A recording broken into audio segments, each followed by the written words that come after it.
أشهد أن لا إله إلا الله وحده لا شريك له وأشهد أن محمدا عبده ورسوله أما بعد فأعوذ بالله من الشيطان الرجيم بسم الله الرحمن الرحيم الحمد لله رب العالمين الرحمن الرحيم مالك يوم الدين إياك نعبد وإياك نستعين اهدنا الصراط المستقيم صراط الذين أنعمت عليهم غير المغضوب عليهم ولا الضالين. Hadrat Abu Bakar radhiyallahu anhu tengah dijelaskan.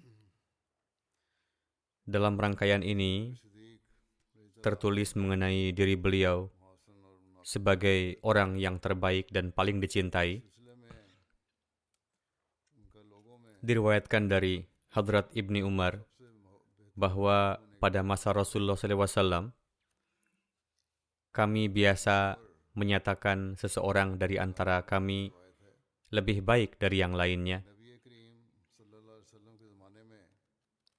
yakni dilakukan perbandingan mengenai siapa yang lebih baik dari yang lainnya. Dan pada saat itu, kami beranggapan bahwa Hadrat Abu Bakar adalah yang terbaik dari semuanya. Kemudian Hadrat Umar bin Khattab, kemudian Hadrat Utsman bin Affan radhiyallahu anhum. Hadrat Jabir bin Abdullah meriwayatkan bahwa Hadrat Umar mengatakan kepada Hadrat Abu Bakar, "Wahai orang yang terbaik setelah Rasulullah," yakni Hadrat Umar memuji Hadrat Abu Bakar, maka Hadrat Abu Bakar berkata, "Jika engkau mengatakan seperti itu, maka aku telah mendengar Rasulullah pernah bersabda bahwa matahari tidak terbit atas seseorang yang lebih baik dari Umar." Yakni beliau segera menzahirkan kerendahan hati beliau bahwa engkau mengatakan bahwa aku yang terbaik, padahal aku pun telah mendengar dari Rasulullah mengenai diri engkau bahwa engkaulah yang terbaik. Abdullah bin Syafiq meriwayatkan bahwa saya bertanya kepada Hadrat Aisyah, siapakah di antara para sahabat Rasulullah yang paling Rasulullah cintai? Maka Hadrat Aisyah berkata, Hadrat Abu Bakar. Saya mengatakan, lalu siapa? Beliau menjawab, Hadrat Umar. Saya mengatakan, lalu siapa? Selanjutnya adalah Hadrat Abu Ubaidah bin Jarrah radhiyallahu anhu. Perawi menuturkan, saya lalu bertanya, selanjutnya siapa? Lalu Hadrat Aisyah terdiam. Muhammad bin Shirin meriwayatkan bahwa saya tidak berpikir ada seseorang yang menceritakan kelemahan Hadrat Abu Bakar dan Hadrat Umar, yakni mencari-cari kesalahan mereka, dan di sisi lain ia memiliki kecintaan kepada Hadrat Rasulullah.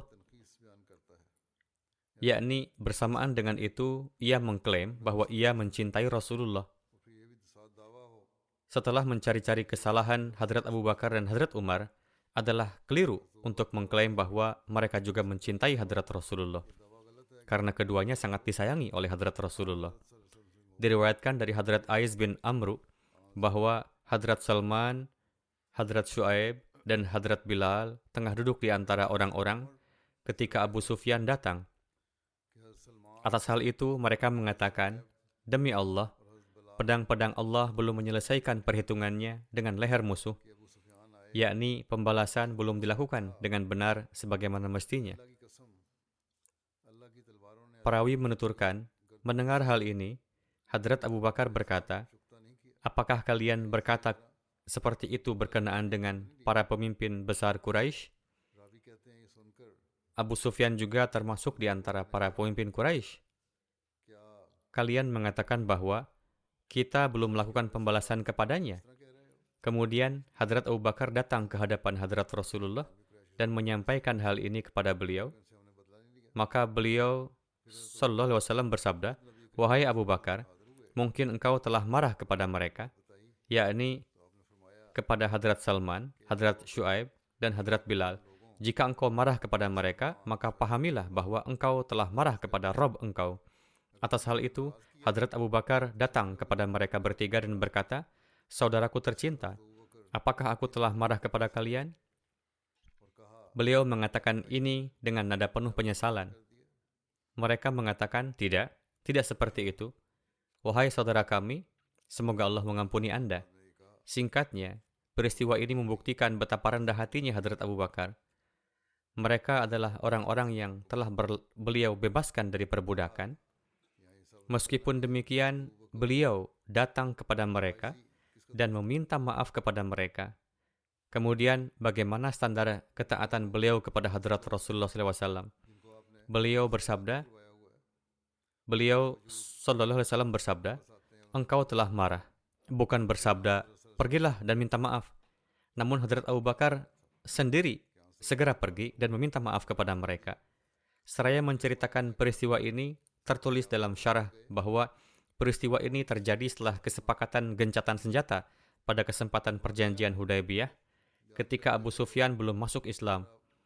Saat itu, kaum muslimin merasa bahwa mengapa kita tidak membunuhnya lebih awal? Berkenaan dengan hafalan Al-Quran, Hadrat Muslim Ma'ud radhiyallahu anhu juga bersabda mengenai sejarah bahwa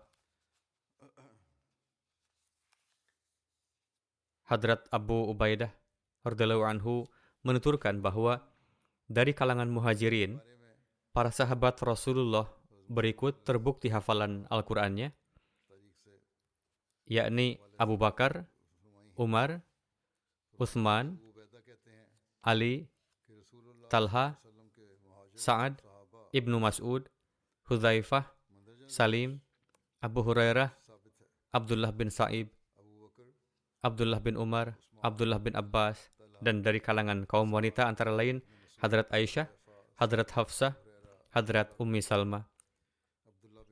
Sebagian besar dari mereka menghafalkan Al-Quran di masa kehidupan Rasulullah dan sebagian lagi menghafalnya setelah kewafatan Rasulullah. Berkenaan dengan kedudukan beliau sebagai Thani Yatsnain, terdapat riwayat dari beliau sendiri sebagai berikut.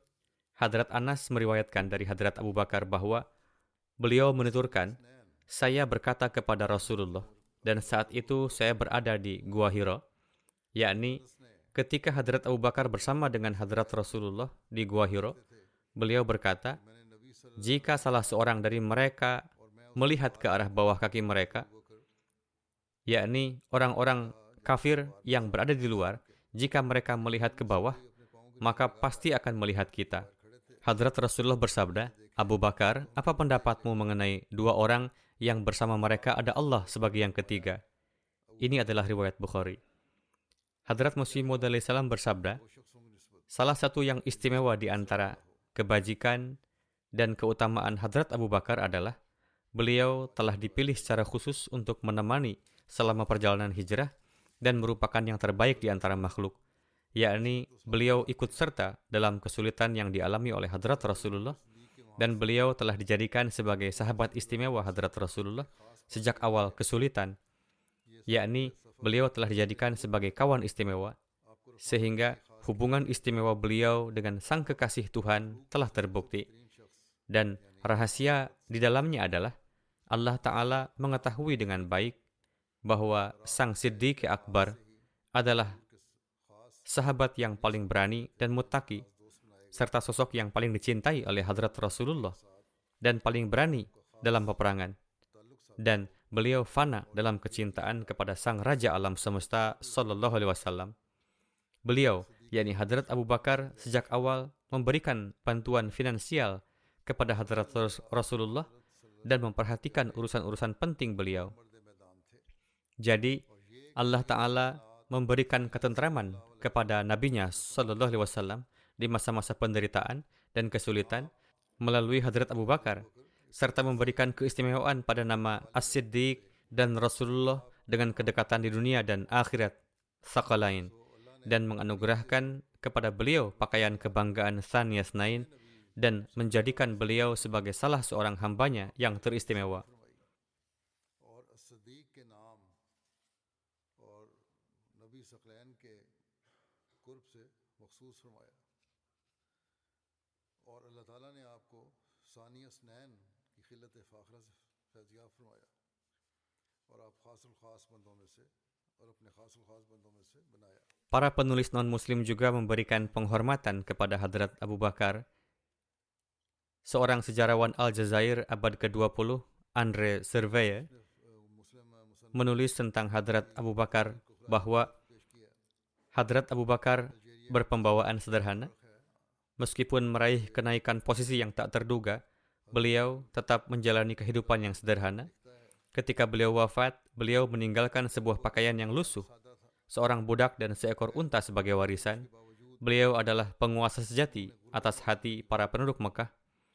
Dalam dirinya terdapat satu keistimewaan yang sangat besar, dan itu adalah kekuatan dan kemampuan. Dia menulis, keistimewaan yang dengan perantaraannya Rasulullah meraih keunggulan dan kesuksesan di antara para musuhnya. Keistimewaan tersebut didapati dalam diri Hadrat Abu Bakar.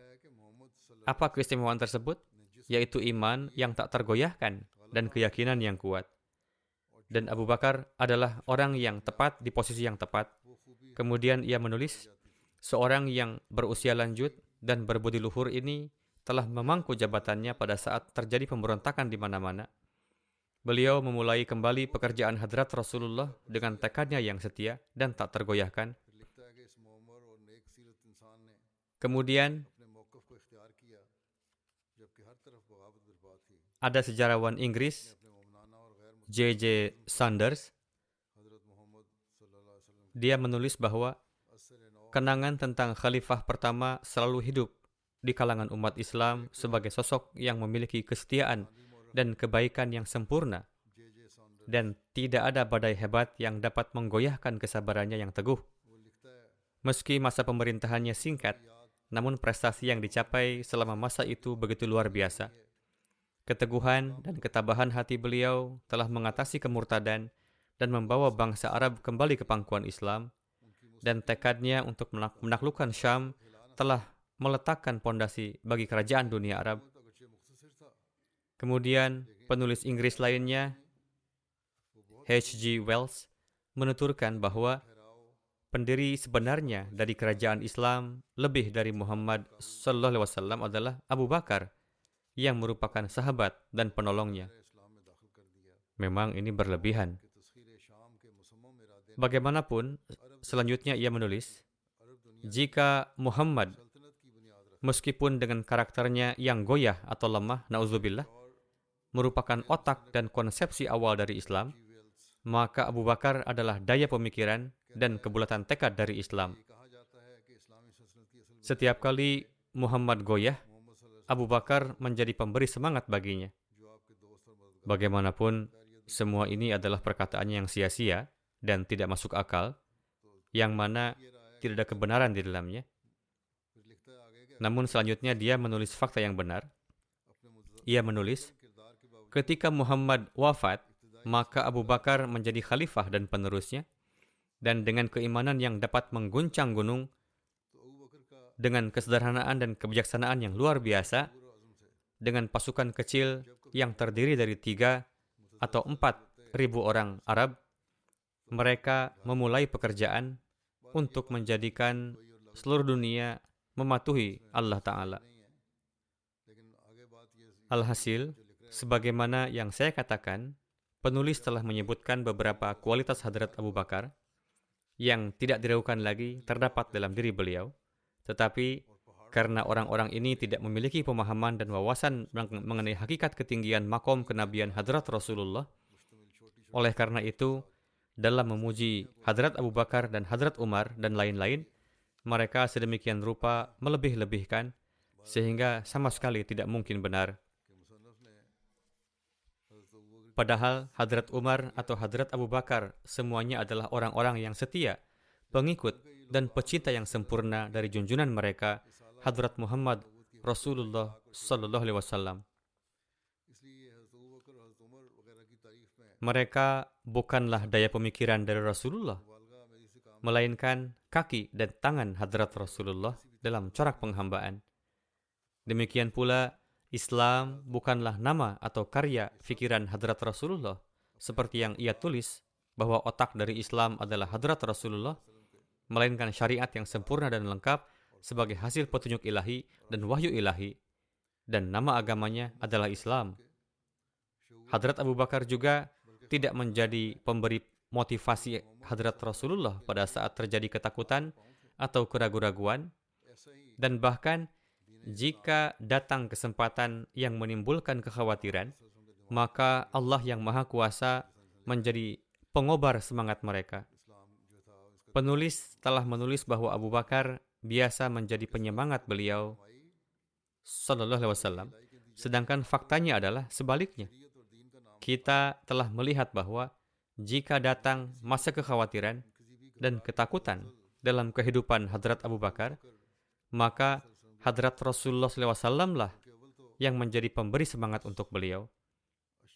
Sebagaimana pada kesempatan hijrah, ketika Hadrat Abu Bakar diliputi kegelisahan yang sangat dan kecemasan, tentu saja kecemasan ini semata-mata karena kecintaan kepada Hadrat Rasulullah SAW. Namun, pada saat kecemasan ini, Hadrat Rasulullah menjadi pemberi semangat untuk Hadrat Abu Bakar.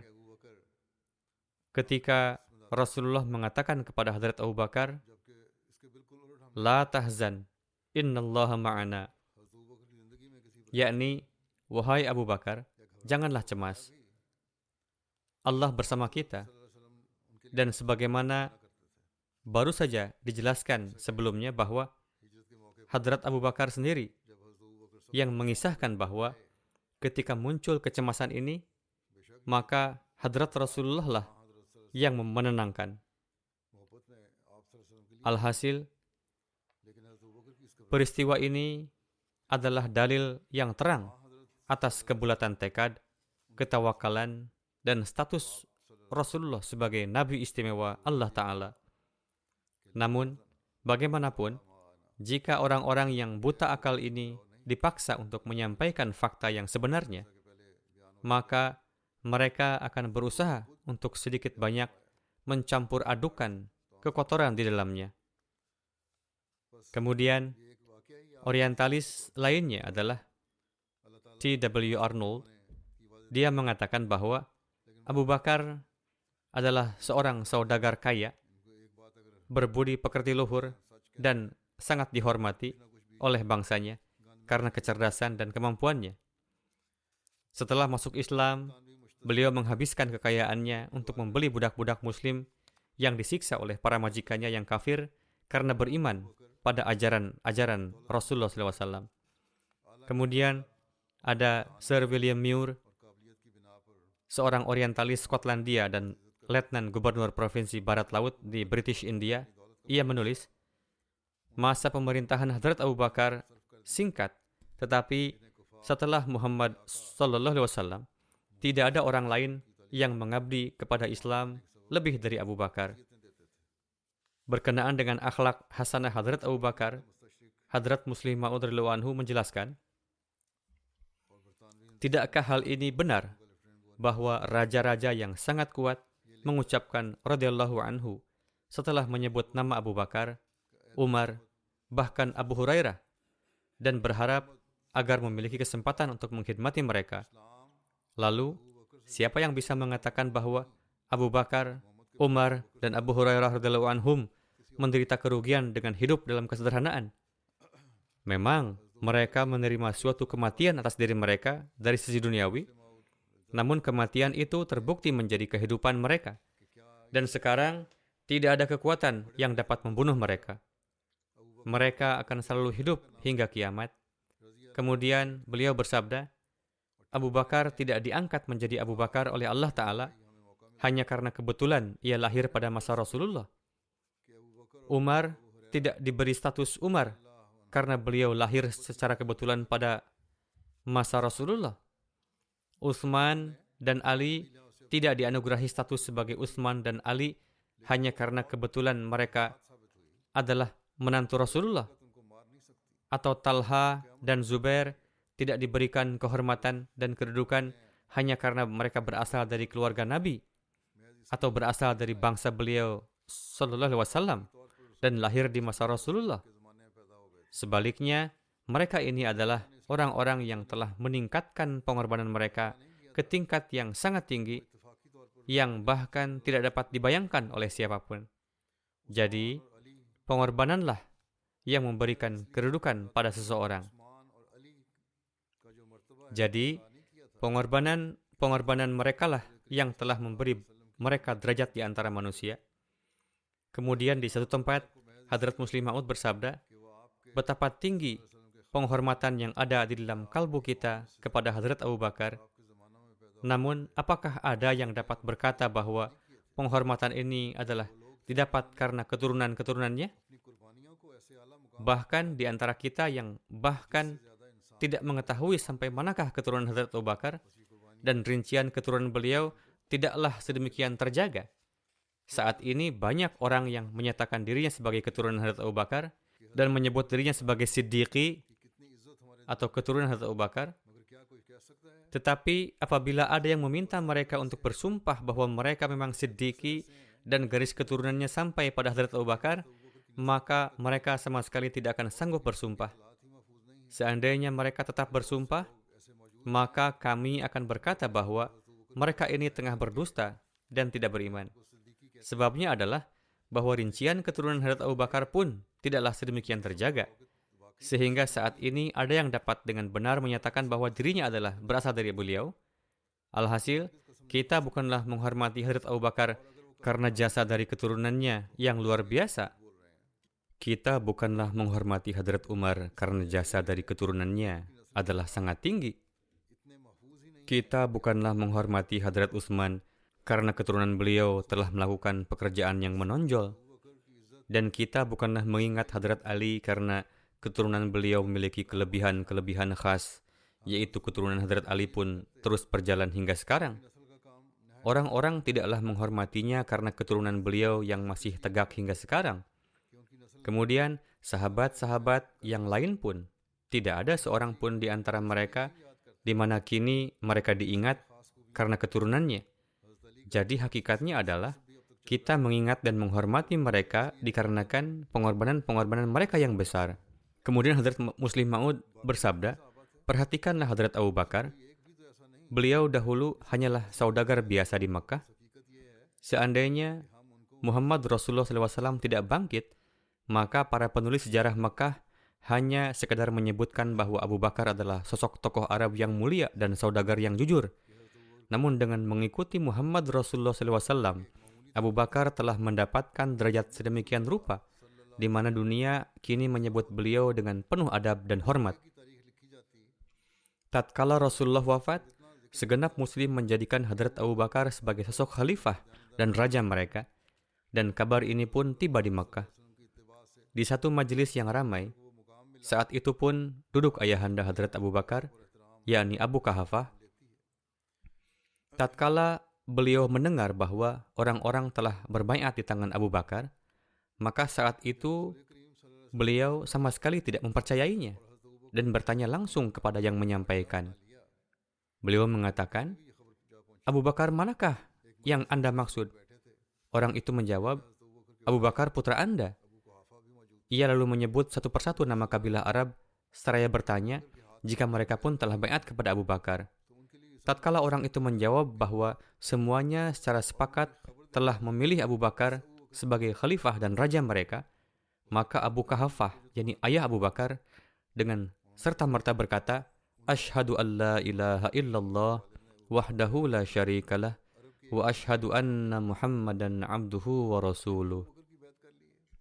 Yakni, aku bersaksi bahwa tidak ada sembahan selain Allah Ta'ala, dan aku bersaksi bahwa Muhammad Rasulullah SAW adalah Rasulnya yang benar. Hadrat Muslim Maud bersabda, Hadrat Abu Kahafah saat itu terlambat masuk Islam, yakni beliau menjadi Muslim setelah Fatah Mekah atau sebelumnya. Namun baiat yang telah beliau lakukan kepada Hadrat Rasulullah SAW, alasan beliau membacakan kalimat syahadat dan kembali mengikrarkan kerasulan Rasulullah untuk kedua kalinya adalah karena ketika Hadrat Abu Bakar menjadi khalifah, maka mata beliau pun menjadi terbuka. Dan beliau memahami bahwa ini adalah satu bukti yang agung dari kebenaran Islam. Jika tidak, apalah kedudukan dari putraku, sehingga seluruh Arab bersatu di tangannya. Kemudian di satu tempat, Hadrat Muslim Ma'ud menulis, lihatlah Hadrat Abu Bakar, ketika beliau menerima Islam, saat itu orang-orang mulai berkata, dia sebelumnya termasuk pimpinan Makkah. Namun, kini menjadi terhina. Sebelumnya, seberapakah banyak orang yang menghormati beliau? Jumlahnya mungkin tidaklah lebih dari 200 atau 300 orang saja. Namun, dengan berkat Islam, Allah Ta'ala menganugerahkan beliau dengan karunia khilafat dan kerajaan, dan Tuhan telah menjadikan beliau sebagai pemilik kemuliaan abadi dan kemasyhuran lestari di seluruh dunia. Apakah ada bandingannya antara pemimpin kabilah dengan kedudukan khalifah, segenap Muslim, dan raja seluruh Arab, yang bahkan telah berhadapan dengan kerajaan Romawi dan Persia, dan telah menggoyahkan mereka? Kemudian di tempat lain beliau bersabda, lihatlah, kepemimpinan tidak hanya jatuh di kaki yang mulia Rasulullah SAW, tetapi juga di kaki para pengkhidmat beliau. Rasulullah saat itu tidaklah berharap akan hal ini, yaitu saat sebelum beliau mendapat pemerintahan dan juga saat beliau telah menjadi pemimpin. Demikian pula, Hadrat Abu Bakar radhiyallahu anhu pun tidak pernah berharap suatu kepemimpinan, dan tidak pula Hadrat Umar mengharapkan kepemimpinan. Tidaklah Hadrat Utsman mengharapkan suatu kepemimpinan, dan tidaklah Hadrat Ali mengharapkan suatu kepemimpinan. Bahkan, tanda-tanda kepemimpinan sama sekali tidak nampak dalam diri mereka. Padahal mereka telah menjadi raja yang sedemikian luar biasa, yang tidak ada bandingannya dalam sejarah. Budi pekerti mereka sangatlah sederhana. Pertemuan dengan mereka sangatlah sederhana. Gaya hidup mereka adalah sedemikian rupa, sehingga tidaklah diketahui bahwa sungguh mereka adalah raja. Tidak ada satupun dari mereka yang pernah menyatakan bahwa ini adalah pemerintahan saya, dan saya adalah rajanya. Tidak ada seorang pun di antara mereka yang pernah cenderung untuk menyatakan bahwa ini adalah kerajaan mereka, dan keinginan ini tidaklah pernah tercetus dalam diri mereka. Pada hakikatnya, siapa saja yang telah menjadi milik Allah Ta'ala, dunia dengan sendirinya jatuh di bawah telapak kaki mereka. Orang-orang dunia berpikir bahwa mereka akan terbantu dengan perantaraan kerajaan-kerajaan. Tetapi mereka yang telah menjadi milik Allah Ta'ala, justru kerajaanlah yang menjadi terhormat karena menjadi hamba sahaya mereka. Kemudian di suatu tempat beliau bersabda, lihatlah, Abu Bakar telah menjadi raja, tetapi ayahandanya sebelumnya beranggapan bahwa beliau tidak mungkin menjadi raja. Hal ini adalah karena beliau telah mendapat kerajaan dari Allah Ta'ala. Sebagai perbandingan, Temur pun dahulu adalah seorang raja yang besar, tetapi ia menjadi raja karena upaya-upaya duniawinya. Napoleon pun adalah raja yang besar, tetapi ia menjadi raja karena usaha-usaha duniawinya. Nadir Shah pun adalah raja yang besar, tetapi ia pun mendapatkan kerajaan itu atas upaya-upaya dan kerja keras duniawinya. Jadi, siapapun telah mendapatkan kerajaan, tetapi kita akan sampaikan bahwa Temur mendapat kerajaan dari orang-orang, namun Abu Bakar mendapat kerajaan dari Allah Ta'ala.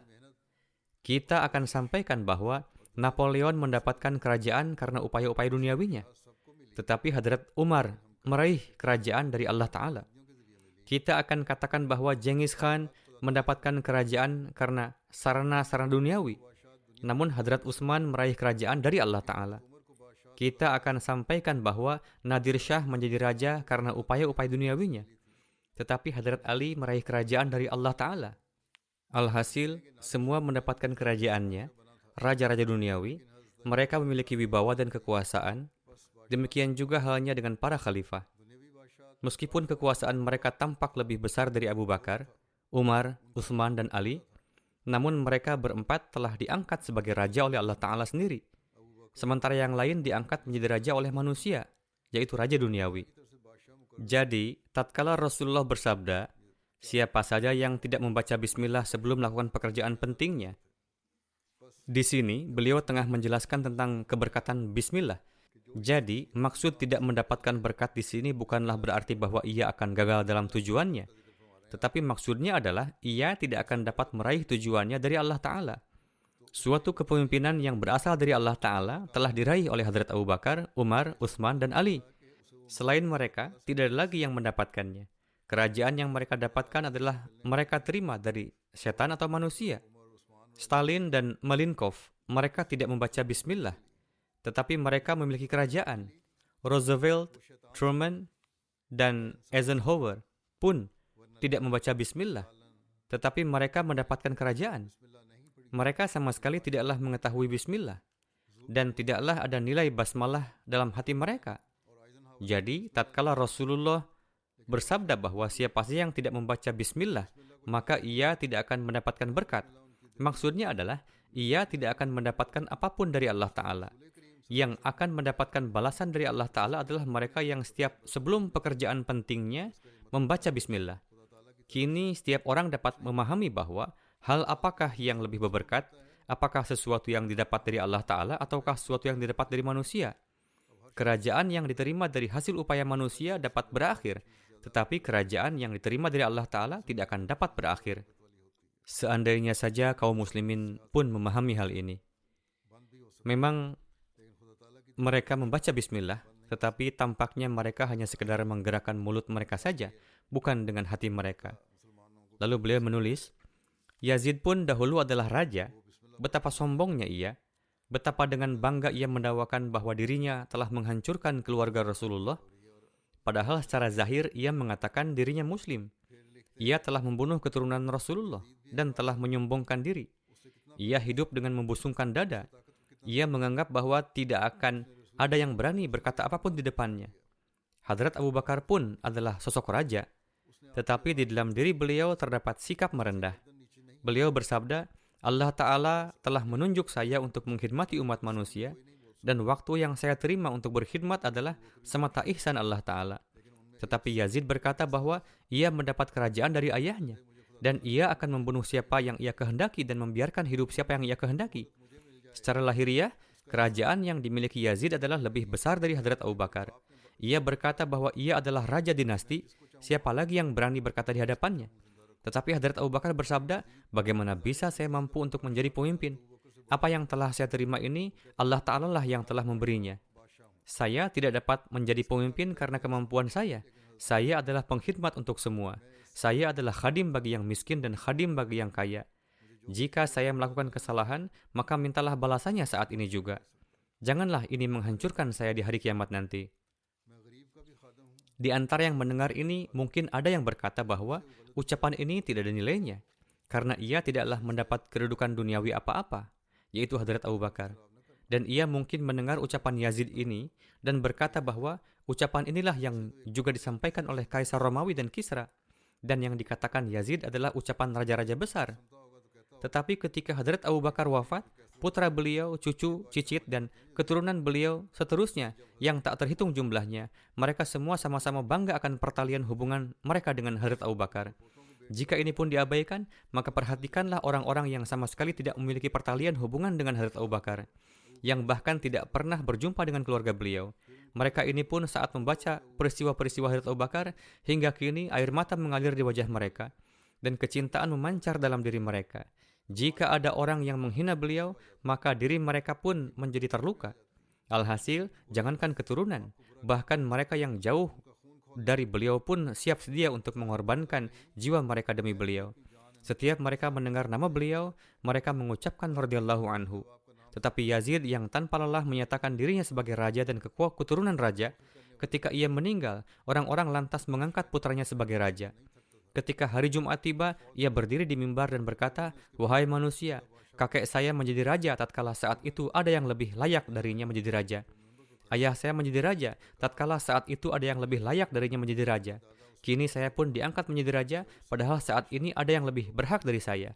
Wahai manusia, saya tidak sanggup mengangkat beban ini. Ayah saya dan kakek saya telah mengambil hak orang-orang yang lebih berhak, tetapi kini saya tidak siap mengambil hak mereka.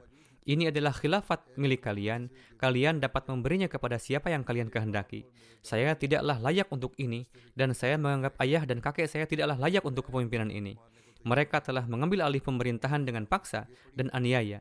Kini saya ingin mengembalikannya kepada mereka yang berhak. Setelah mengucapkan hal ini, ia lalu pulang ke rumahnya. Ketika ibunya mendengar peristiwa ini, ia berkata, "Bodoh sekali, kamu telah merendahkan ayah dan kakek kamu." Ia menjawab, "Ibu, jika Allah Ta'ala telah memberikan akal kepada Anda, maka ibu pasti akan memahami bahwa saya tidaklah telah merendahkan ayah dan kakek saya. Saya telah meluruskan ayah dan kakek saya." Setelah itu, ia pun menyendiri di kediamannya dan ia tidak keluar dari rumahnya hingga ajal menjemputnya. Jadi, seperti demikianlah suatu kekuasaan yang didapat dari Allah Ta'ala, di mana hal ini pun menjadi perhatiannya. Ini pun merupakan pelajaran bagi para pemimpin dan raja muslim di seluruh dunia. Hadrat Muslim Maud radhiyallahu anhu lalu menerangkan, karena pengorbanan beliau kepada Islam dan agama, maka apakah kemuliaan yang saat ini diraih oleh Hadrat Abu Bakar diterima juga oleh raja-raja besar dunia? Saat ini, tidak ada satupun pemimpin dunia yang sedemikian rupa meraih kemuliaan seperti yang telah diraih oleh Hadrat Abu Bakar. Bahkan jangankan Hadrat Abu Bakar, pemimpin-pemimpin besar dunia sekalipun tidak dapat meraih kemuliaan seperti kemuliaan yang diterima oleh khadim-khadim Hadrat Abu Bakar sendiri. Bahkan yang sebenarnya adalah, kepada para khadim Hadrat Abu Bakar pun kita memandang mereka dengan sangat hormat, karena mereka telah menjadi khadim di rumah Muhammad SAW. Bersabda, siapa saja yang telah menjadi hamba di rumah Muhammad SAW, maka segala sesuatu miliknya telah menjadi indah bagi kita. Dan kini tidaklah mungkin bagi kita bahwa ada orang lain yang dapat mengganggu kedudukan mulia mereka ini dalam kalbu kita. Orang-orang melontarkan tuduhan kepada kita bahwa, na'udzubillah, kita telah menista baginda Rasulullah. Tetapi justru pernyataan sebelumnya itulah yang ada dalam fikiran kita. Hadrat Muslim Ma'ud bersabda, salah satu putra Hadrat Abu Bakar yang telah memeluk Islam di kemudian hari, suatu hari tengah duduk di Masjid Nabawi. Dalam obrolan, ia berkata kepada Hadrat Abu Bakar, "Ayah, pada saat pertempuran ini dan itu, saya bersembunyi di balik batu, dan ayah lewat di depan saya 2 kali. Jika saya mau, saya bisa membunuh ayah. Tetapi saya mengurungkannya, karena berpikir bahwa itu adalah ayah saya." Mendengar ini, Hadrat Abu Bakar berkata, "Aku tidak melihatmu saat itu. Jika seandainya aku melihatmu, saya akan membunuhmu, karena kamu datang ke medan perang sebagai musuh Tuhan." Berkenaan dengan akhlak mulia Hadrat Abu Bakar Siddiq, Hadrat Masih Maud alaihissalam bersabda, Abu Bakar radhiyallahu anhu adalah orang yang di dalam sifatnya sudah terdapat minyak dan sumbu kemuliaan. Artinya, di dalamnya memiliki kemampuan untuk menyala, untuk menjadi terang. Itulah sebabnya ajaran suci Rasulullah SAW segera membuatnya terpengaruh dan menyinarinya. Beliau tidak menebat Rasulullah, tidak juga meminta suatu tanda dan mukjizat apapun. Setelah mendengar, beliau hanya bertanya, "Apakah Anda mendakwakan diri sebagai Nabi?"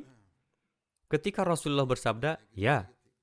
Lalu Hadrat Abu Bakar berkata, "Jadilah Anda sebagai saksi bahwa aku adalah yang paling pertama baiat." Hadrat Masih Maud alaihissalam bersabda, telah teruji bahwa orang yang banyak berbahas sangat jarang mendapatkan hidayah. Adapun mereka yang berpikiran positif dan bersabar mendapatkan bagian sepenuhnya dari hidayah. Hal ini dicontohkan oleh Abu Bakar dan Abu Jahal. Abu Bakar tidak membantah dan tidak meminta tanda, tetapi beliau dianugerahi apa yang tidak didapatkan oleh orang yang meminta tanda. Abu Jahal menyaksikan tanda demi tanda, namun malah ia sendiri yang menjadi tanda besar bagi orang lain, dan membuat dirinya sendiri tanda yang besar. Abu Jahal berbahas, menentang, dan terus bersikap bodoh. Dia melihat tanda demi tanda, tetapi tidak bisa melihatnya. Akhirnya, dia sendiri menjadi tanda bagi orang lain dan mati dalam penentangan. Hadrat Masih Maud alaihissalam bersabda, tanah tempat kelahiran Abu Bakar dan Abu Jahal di Mekah adalah sama. Mekah adalah Mekah yang sama, di mana jutaan orang dari berbagai kalangan dan tingkatan di seluruh dunia berkumpul di sana. Di bumi inilah kedua anak manusia ini lahir, Adapun Hadrat Abu Bakar disebabkan oleh kemuliaan hatinya dan kesalihannya mendapatkan petunjuk, lalu meraih kesempurnaan para siddiq. Sementara Abu Jahal dikenal karena kejahatannya, kedunguan, permusuhan, dan penentangan terhadap kebenaran. Perlu diingat bahwa ada dua jenis kesempurnaan. Pertama adalah rahmani, dan yang kedua adalah syaitani. Manusia yang memiliki kesempurnaan rahmani meraih kemasyhuran dan kehormatan di langit. Begitu pula, orang-orang yang memiliki kesempurnaan syaitani akan dikenal di kalangan keturunan syaitan. Alhasil, keduanya berada di tempat yang sama. Rasulullah tidak membeda-bedakan apapun dari siapapun. Apapun yang Allah Ta'ala perintahkan, beliau menyampaikannya kepada semua orang secara merata. Tetapi yang kurang beruntung dan sial luput darinya. Adapun yang beruntung mendapat hidayah dan menjadi sempurna. Abu Jahal dan teman-temannya melihat puluhan tanda kebenaran. Mereka menyaksikan nur dan limpahan keberkatan ilahiyah, tetapi sedikit pun mereka tidak mendapat manfaatnya. Hadrat Masih Maud Islam lebih lanjut bersabda, coba perhatikan, ketika Rasulullah zahir di Mekah, Abu Jahal juga ada di Mekah. Begitupun Hadrat Abu Bakar Siddiq berasal dari Mekah, tetapi sifat Abu Bakar memiliki keserasian dengan menerima kebenaran. Bahkan belum saja beliau memasuki kota, dalam perjalanan, beliau bertanya kepada seseorang untuk menyampaikan berita baru, dan orang itu mengatakan bahwa Muhammad telah mendakwakan diri sebagai nabi. Lalu saat itu juga Hadrat Abu Bakar beriman dan tidak meminta mukjizat atau tanda apapun. Meskipun di kemudian hari beliau menyaksikan mukjizat yang tak terhingga jumlahnya, dan beliau sendiri menjadi tanda. Tetapi Abu Jahal meskipun melihat ribuan tanda, tetapi dia tidak berhenti menentang dan menyangkal dan terus mendustakan. Apa rahasia yang terkandung di dalamnya? Keduanya lahir di tempat yang sama. Yang satu ditetapkan sebagai Siddiq, sedangkan yang satunya lagi awalnya disebut Abul Hakam, lalu menjadi Abu Jahal. Rahasianya adalah bahwa fitratnya tidak memiliki keserasian dengan kebenaran. Alhasil, masalah keimanan bergantung pada kesesuaian. Ketika ada kecocokan, dia sendiri menjadi guru dan mengajar perkara kebenaran, dan inilah sebabnya mengapa keberadaan orang yang memiliki keserasian juga merupakan tanda. Hadrat Masih Maud Islam bersabda, dan Tuhanku telah memperlihatkan kepadaku bahwa sesungguhnya Hadrat Abu Bakar As-Siddiq radhiyallahu anhu, Hadrat Umar Al-Faruq radhiyallahu anhu, dan Hadrat Utsman radhiyallahu anhu adalah orang-orang saleh lagi beriman yang telah dipilih oleh Allah Ta'ala dan termasuk orang-orang yang diutamakan secara khusus oleh Allah Ta'ala yang maha pengasih dengan berbagai karunia-Nya. Banyak arif billah telah menjadi saksi akan keistimewaan mereka itu. Mereka, ini Hadrat Abu Bakar, Umar, dan Utsman, telah meninggalkan negeri mereka sendiri demi untuk mencari ridho Sang Maha Agung. Mereka senantiasa bergabung dalam setiap peperangan Islam pada zamannya. Kendati panas teriknya tengah hari di musim panas dan dinginnya malam pada musim dingin, mereka terus berjuang di jalan agama laksana para pemuda yang tangkas dan gagah. Mereka tidak memihak kepada orang-orang yang dekat di sekitar mereka dan tidak pula memihak kepada orang-orang yang jauh. Mereka telah meninggalkan segala sesuatu demi Allah, Tuhan sekalian alam. Begitu banyak bentangan amal-amal perbuatan baik dan anugerah-anugerah mereka yang kesemuanya itu menunjukkan akan taman-taman ketinggian derajat mereka dan kebun-kebun kebaikan mereka.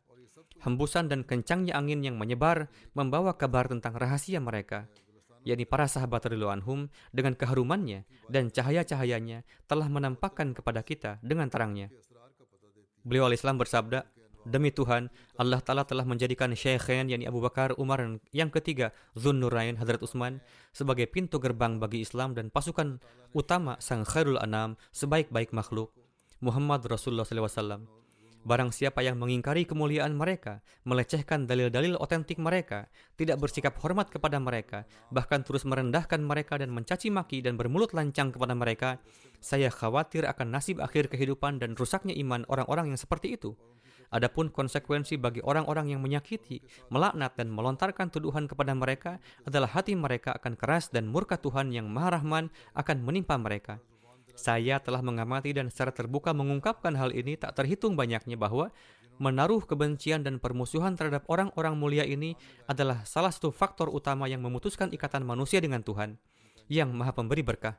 Siapapun yang menaruh permusuhan terhadap mereka, maka jalan untuk meraih rahmat dan belas kasihan atas orang itu akan ditutup.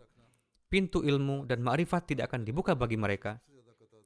Beliau alaihissalam bersabda, bagaimana kalian akan melaknat seseorang yang pendakwaannya telah dibuktikan oleh Allah Ta'ala? beberapa firqah juga menggunakan kata-kata yang salah seperti itu. Beliau alaihissalam berkata, bagaimana kalian akan melaknat seseorang yang pendakwaannya telah dibuktikan oleh Allah Ta'ala? Dia meminta bantuan kepada Allah Ta'ala. Kemudian Allah membantunya dan menunjukkan kepadanya tanda-tanda untuk membantunya dan menggagalkan rencana orang jahat. Beliau, yakni Abu Bakar, menyelamatkan Islam dari cobaan dan bencana yang tiada menentu dan berhasil mengatasi ancaman yang sangat berbahaya. Beliau menegakkan perdamaian dan keamanan, dan dengan karunia Allah Ta'ala, Tuhan semesta alam berhasil menggagalkan setiap pembohong. Hadrat Abu Bakar Siddiq memiliki banyak keistimewaan dan berkat yang tak terhitung banyaknya, dan setiap umat Islam telah mendapatkan banyak kebaikan dari beliau. Untuk itu, hanya seorang yang sangat kejamlah yang dapat menyangkal hal itu. Sebagaimana Allah Ta'ala telah menjadikan beliau sebagai sumber kedamaian bagi orang-orang beriman dan pemadam api yang dikobarkan oleh orang-orang murtad dan kafir. Demikian pula, dia menjadikan beliau sebagai pendukung utama Furqan, yakni Al-Quran, hamba Al-Quran, dan penyebar kitab Allah yang nyata.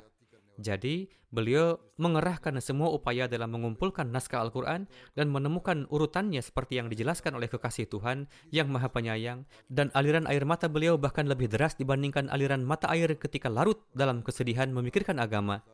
Hadrat Masih Maud Islam bersabda, anehnya, beberapa orang Syiah yang juga mengakui bahwa Hadrat Abu Bakar Siddiq beriman pada masa ketika jumlah musuh sangat banyak, dan pada masa-masa awal yang sangat mencekam, beliau menemani Hadrat Rasulullah, dan ketika Rasulullah meninggalkan Mekah, beliau juga menemani Rasulullah dengan penuh ketulusan dan bersabar menghadapi penderitaan.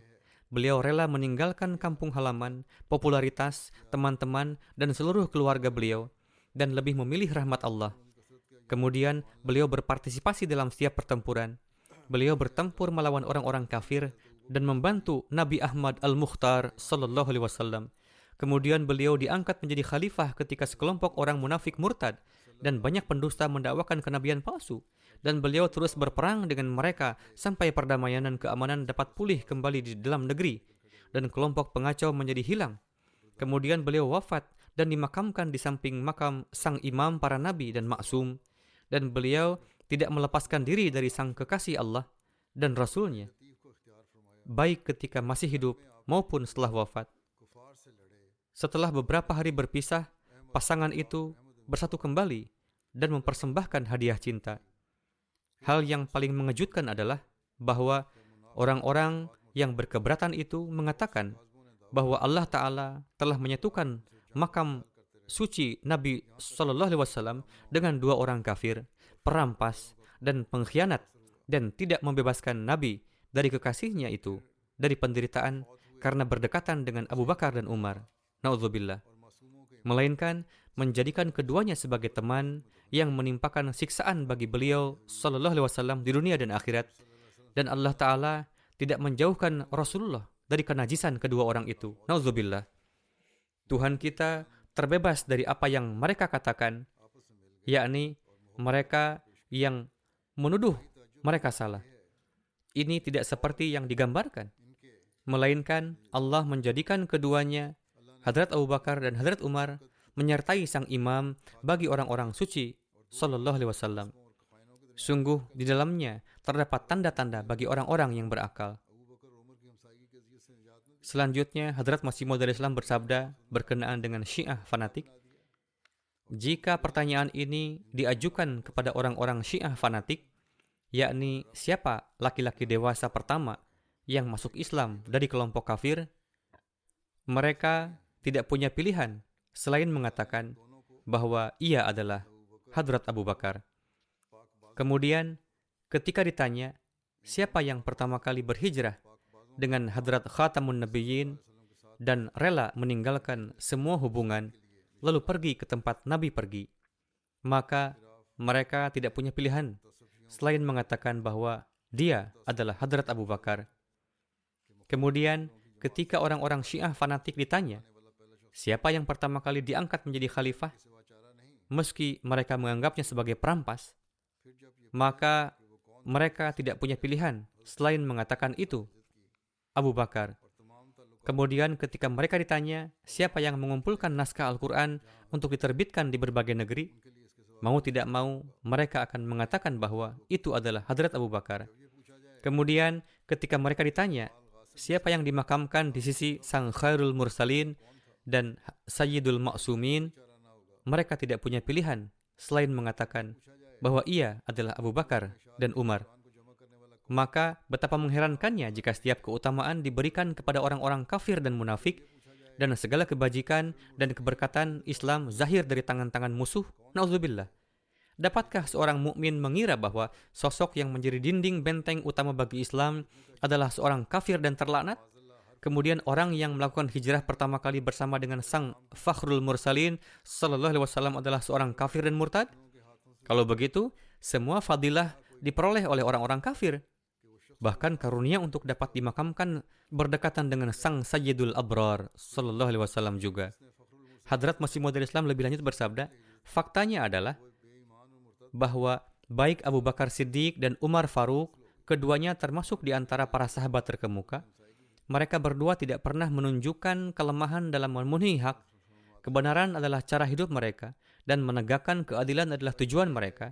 Mereka akan dengan hati-hati merenungkan masalah dan menyelidiki jauh ke dalam seluk-beluknya. Memenuhi keinginan duniawi tidak pernah menjadi tujuan mereka. Mereka mengabdikan diri dalam ketaatan kepada Allah Ta'ala. Saya belum pernah melihat orang yang mengambil bagian dari berkat yang begitu besar dan mendukung agama Rasulullah SAW lebih dari Syaikhain, yaitu Abu Bakar dan Umar, dalam kepatuhan mereka kepada matahari spiritual untuk seluruh umat manusia, yaitu Muhammad SAW, bahkan lebih cepat dari bulan. Mereka sepenuhnya mengabdikan diri dalam cinta mereka untuk Rasulullah SAW dan untuk menegakkan kebenaran. Mereka dengan senang hati menanggung setiap kesulitan. Demi Nabi SAW yang tidak ada duanya, mereka rela dengan senang hati menanggung setiap penghinaan. Pada saat berperang melawan pasukan kafir, mereka berdiri dengan gagah berani seperti singa hingga Islam menang dan barisan musuh menderita kekalahan. Syirik dihapuskan dan dimusnahkan secara total, dan matahari spiritual bangsa dan iman mulai bersinar. Mereka berdua memberikan pengabdian yang sangat baik terhadap agama mereka dan memberikan umat Islam keunggulan dan bantuan sedemikian rupa sehingga tempat peristirahatan terakhir mereka adalah berdekatan dengan wujud sebaik-baik Rasul Khairul Mursalin. Allahu Akbar. Betapa besar keikhlasan dan pengabdian kedua orang ini, yaitu Hadrat Abu Bakar dan Hadrat Umar. Keduanya dimakamkan di kuburan yang diberkati, sehingga jika Musa dan Isa masih hidup hari ini, mereka akan mengungkapkan keinginan tulus mereka untuk dimakamkan di sana. Namun kedudukan seperti itu tidak pernah diberikan hanya karena kerinduan atau keinginan yang tulus, melainkan ini merupakan rahmat abadi yang dianugerahkan dari Tuhan pemilik kehormatan. Insya Allah masih ada beberapa bagian rujukan lain lagi akan disampaikan pada